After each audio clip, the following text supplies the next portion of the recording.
안녕하세요. 김호준입니다. 정부 주거대책 발표에 이재민들 누군 되고 누군 안 되나. 어제자 중앙일보 기사입니다. 포항지진 이재민에 대한 정부의 임대주택 지원과 관련해 안전진단 결과 임대주택 지원 대상에서 제외된 가구들의 불안과 불만 등을 전하는 기사입니다. 국민이 불가항력의 재난을 당했을 때 국가가 감당 가능한 모든 자원을 지원하는 건 의무죠. 그 과정에서 문제점을 지적하는 것도 언론의 의무입니다. 그런데 말이죠. 세월호 유가족들은 진도체육관에서 무려 7개월을 최소한의 사적 공간도 없이 생활했었죠. 이번엔 7일이 되기 전 단열재를 깔고 방역하고 온풍기와 실내용 텐트가 설치됐습니다. 이 기사를 전한 중앙일보, 세월호 침몰 겨우 2주 후 사설에서 세월호 침몰이 비통하다고 서민 경제까지 좌초시킬 수 없지 않겠냐며 슬픔에서 빨리 벗어나 경제를 살려야 한다는 취지의 주장을 했었습니다. 이후 다른 사설을 통해서는 세월호 유가족들의 광화문 단식과 집회에 대해 왜 우리는 갈등을 길거리에서 풀어야 하냐고 물었었죠. 보수 매체와 종편이 세월호 유가족들의 단식과 농성과 특별법과 특조위를 어떻게 다뤘는지 이 기사를 쓰신 기자분은 꼼꼼히 검색해 보시길 권합니다. 그리고 조만간 과거 보수 매체가 세월호 문제를 과연 어떻게 대했는지 그것도 다뤄주시길 바랍니다. 기대하겠습니다. 김호준 생각이었습니다.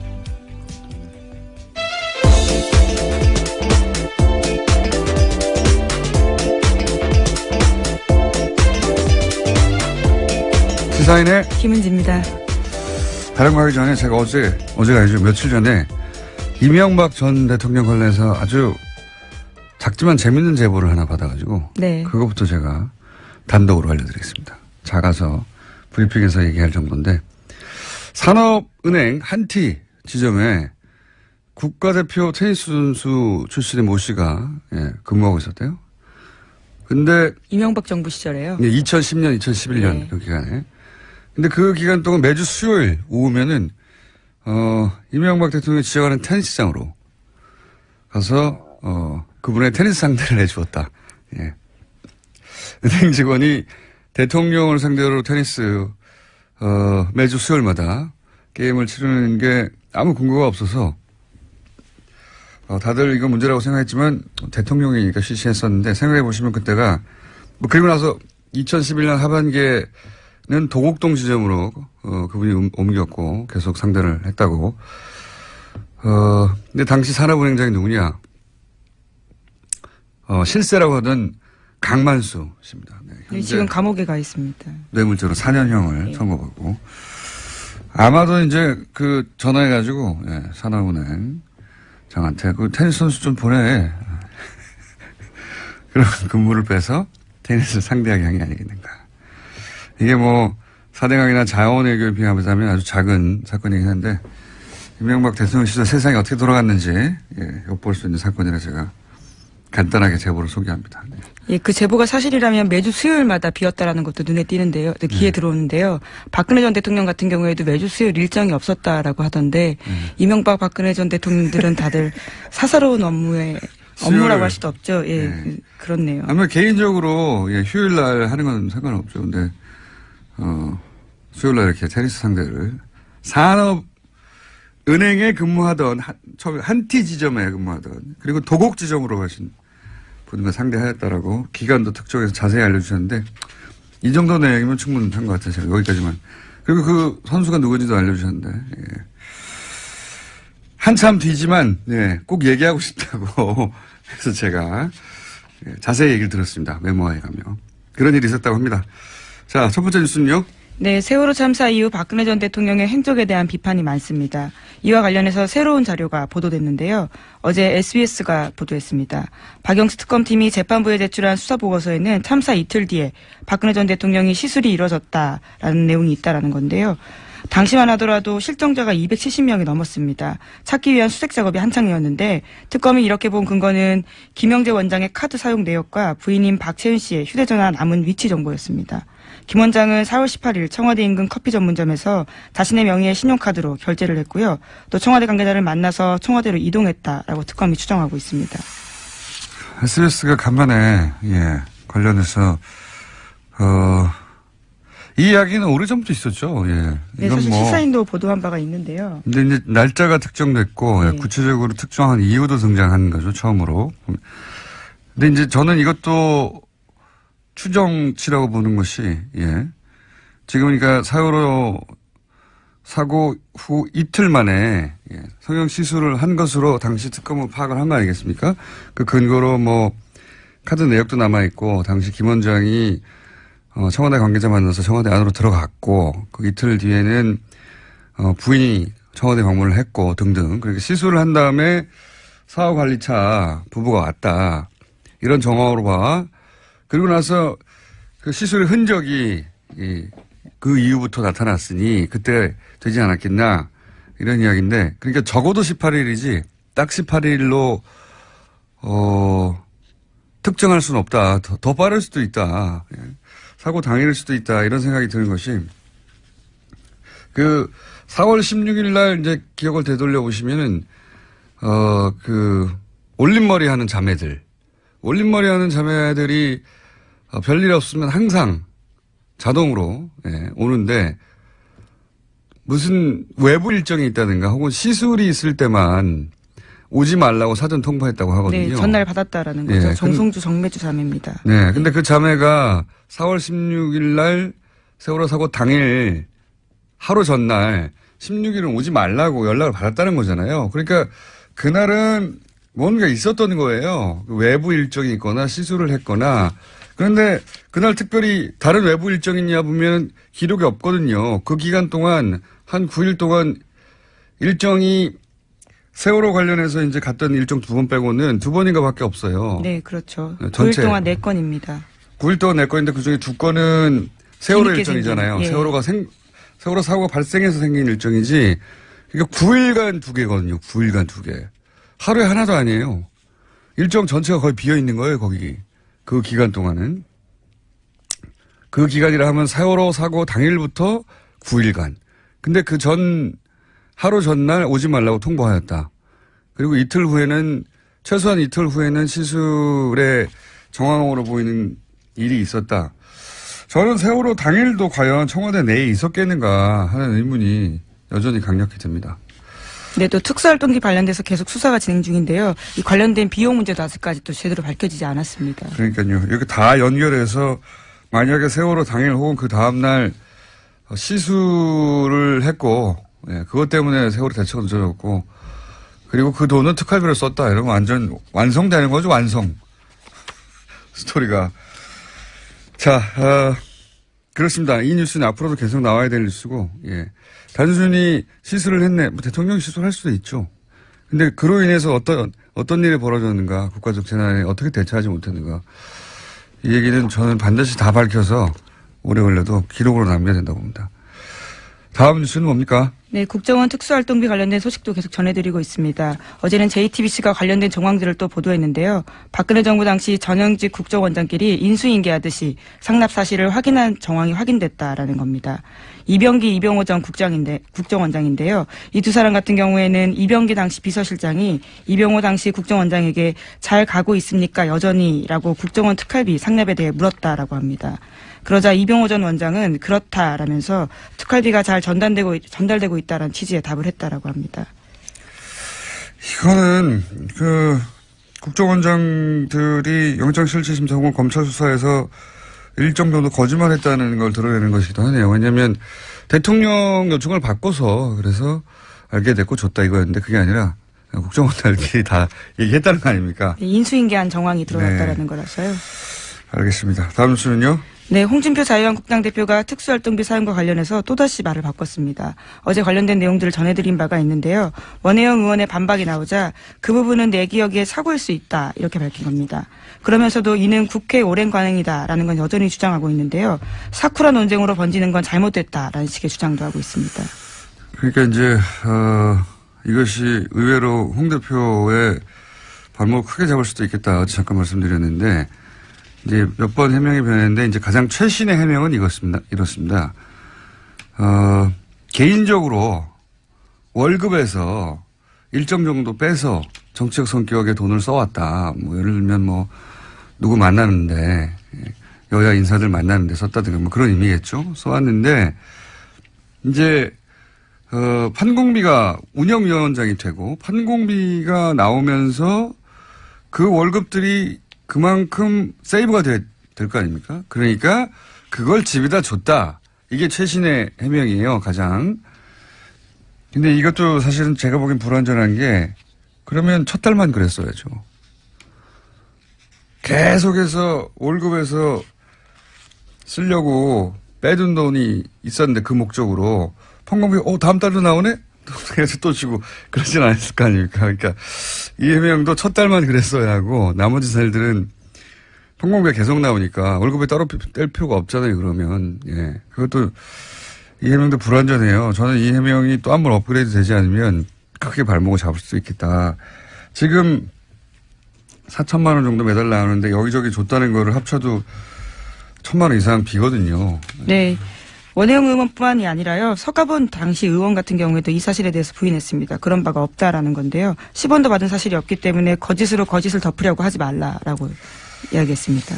그래서 뭐 이 해명이 다시 한번 업그레이드 될 것 같긴 한데 현재까지는 불완전해서 홍 대표 감옥을 의외로 이게 처음 불거진 게 지난번에 어제 말씀드렸다시피 이제 대선 후보 토론 때 김진태 의원이 갑자기 그거 운영비 그때는 판공비라고 했죠. 운영비 빼서 집에 준 거 아니냐.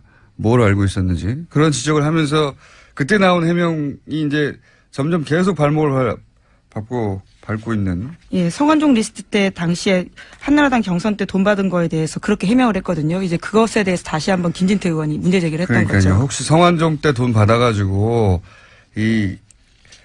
대선 예, 출마하면서 경선. 대선 경선 출마하면서 기탁금 낸 거 아니냐. 돈 어떻게 마련했냐 기탁금. 기탁금을 어떻게 마련했냐고 얘기하다가 혹시 그때 이 특활비, 판공비라 불렀죠. 특활비 일부 빼가지고 그거 모아서 낸 거 아니냐. 이런 식의 이야기가 오다가 그때 해명이 한 번 등장했는데 그때 이제 불현듯 당해서 그 해명이 부실했었어요. 그러다가 몇 번에 걸쳐 업그레이드 됐는데 지금 특활비 이 사태로 인해서 다시 이게 불거진 거죠. 예. 이거는 만만치 않을 것 같습니다. 잘못하면. 자, 다음 뉴스는요. 오늘은 네.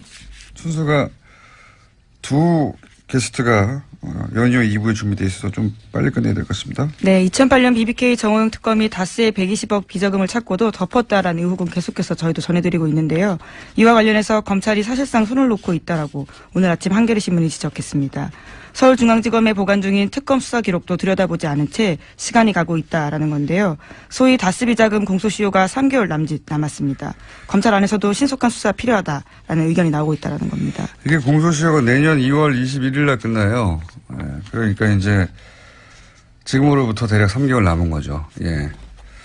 대략이 아니라 딱 3개월 남았네요. 예. 3개월 남았는데 3개월 이내에 기소 여부가 결정돼야 된다. 이런 얘기고요. 예.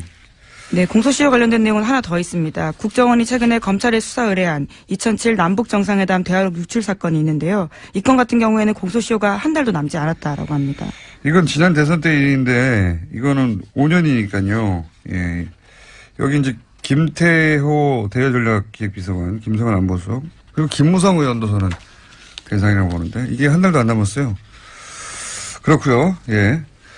자, 뭐 제목 두세 개 그냥 제목만 짚고 넘어가야 될 것 같습니다. 예. 네, 오늘 아침 이동관 전 홍보수석의 인터뷰가 중앙일보에 실렸는데요. 눈에 띄는 말들이 많습니다. 특히 문재인 정부를 향해서요. 자신들 적폐가 산처럼 쌓였는데 누가 누구를 청산하냐라는 강한 반발의 이야기를 남겼습니다. 문재인 6개월 동안 이미 적폐 산처럼 쌓였다. 예, 그럼 뭐.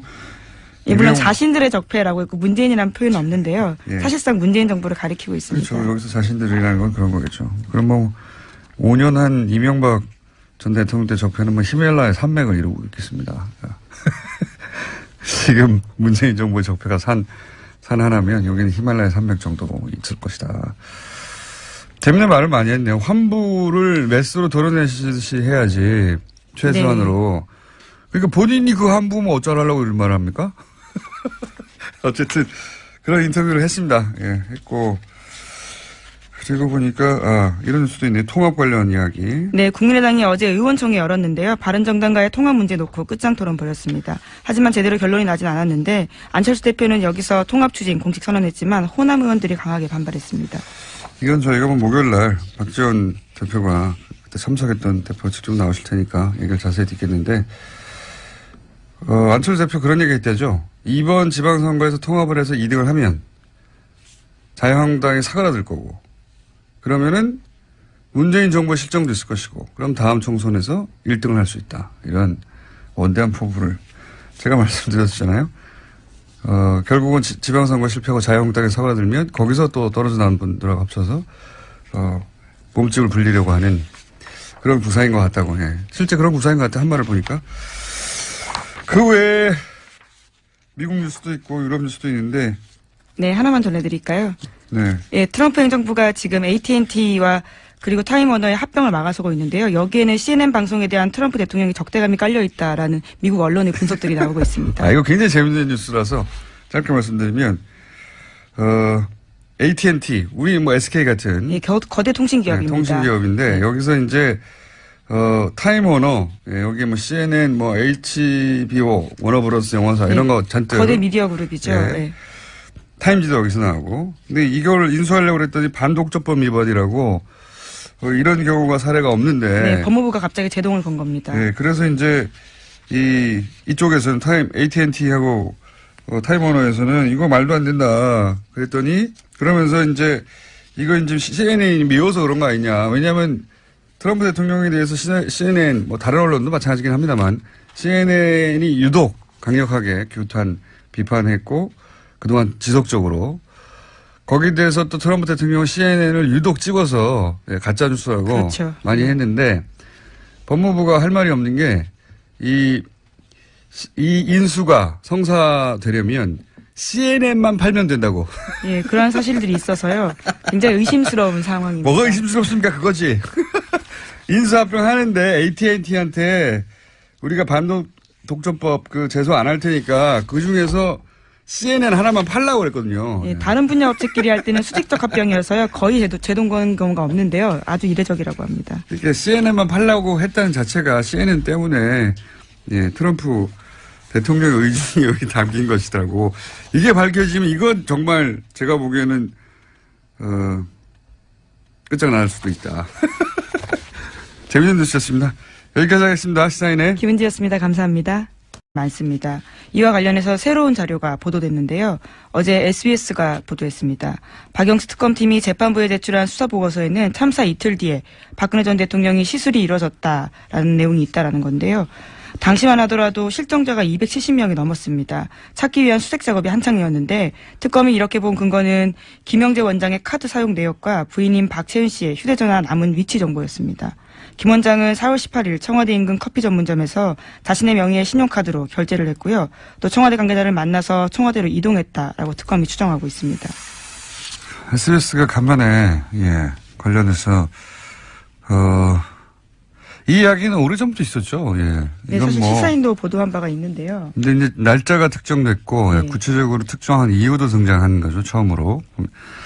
근데 이제 저는 이것도 추정치라고 보는 것이 지금 그러니까 사고 후 이틀 만에 성형 시술을 한 것으로 당시 특검은 파악을 한 거 아니겠습니까?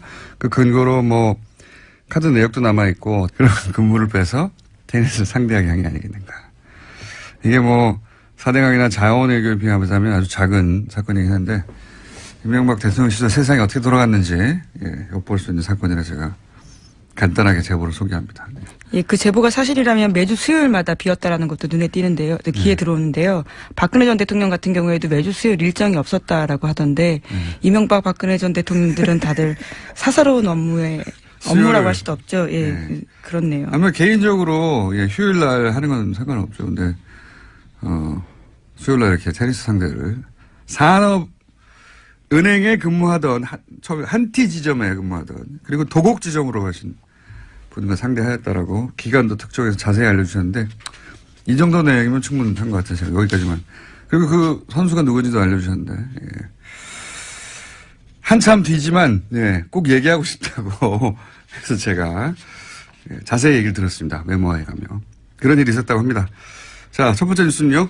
네, 세월호 참사 이후 박근혜 전 대통령의 행적에 대한 비판입니다. 산업은행 한티 지점에 국가대표 테니스 선수 출신의 모 씨가 근무하고 있었대요. 근데 이명박 정부 시절에요. 2010년, 2011년 네. 그 기간에. 근데 그 기간 동안 매주 수요일 오후면은 이명박 대통령이 지적하는 테니스장으로 가서 그분의 테니스 상대를 해주었다. 예. 은행 직원이 대통령을 상대로 테니스 매주 수요일마다 게임을 치르는 게 아무 근거가 없어서 다들 이거 문제라고 생각했지만 대통령이니까 실시했었는데 생각해 보시면 그때가 그리고 나서 2011년 하반기에는 도곡동 지점으로 그분이 옮겼고 계속 상대를 했다고. 근데 당시 산업은행장이 누구냐? 실세라고 하던 강만수 씨입니다. 네, 지금 감옥에 가 있습니다. 뇌물죄로 4년형을 선고받고 아마도 이제 그 전화해가지고 산업은행 장한테 그 테니스 선수 좀 보내. 안녕하세요, 김호준입니다. 정부 주거대책 발표에 이재민들 누군 되고 누구는 안 되나. 어제자 중앙일보 기사입니다. 포항지진 이재민에 대한 정부의 임대주택 지원과 관련해 안전진단 결과 임대주택 지원 대상에서 제외된 가구들의 불안과 불만 등을 전하는 기사입니다. 국민이 불가항력의 재난을 당했을 때 국가가 감당 가능한 모든 자원을 지원하는 건 의무죠. 그 과정에서 문제점을 지적하는 것도 언론의 의무입니다. 그런데 말이죠. 세월호 유가족들은 진도체육관에서 무려 7개월을 최소한의 사적 공간도 없이 생활했었죠. 이번엔 7일이 되기 전 단열재를 깔고 방역하고 오픈기와 실내용 텐트가 설치됐습니다. 이 기사를 전한 중앙일보 세월호 침몰 겨우 2주 후 사설에서 세월호 침몰이 비통하다고 서민 경제까지 좌초시킬 수 없지 않겠냐며 슬픔에서 빨리 벗어나 경제를 살려야 한다는 취지의 주장을 했었습니다. 이후 다른 사설을 통해서는 세월호 유가족들의 광화문 단식과 집회에 대해 왜 우리는 갈등을 길거리에서 풀어야 하냐고 물었었죠. 보수 매체와 종편이 세월호 유가족들의 단식과 농성과 특별법과 특조위를 어떻게 다뤘는지 이 기사를 쓰신 기자분은 꼼꼼히 검색해 보시길 권합니다. 그리고 조만간 과거 보수 매체가 세월호 문제를 과연 어떻게 대했는지 그것도 다뤄주시길 바랍니다. 기대하겠습니다. 김호준 생각이었습니다.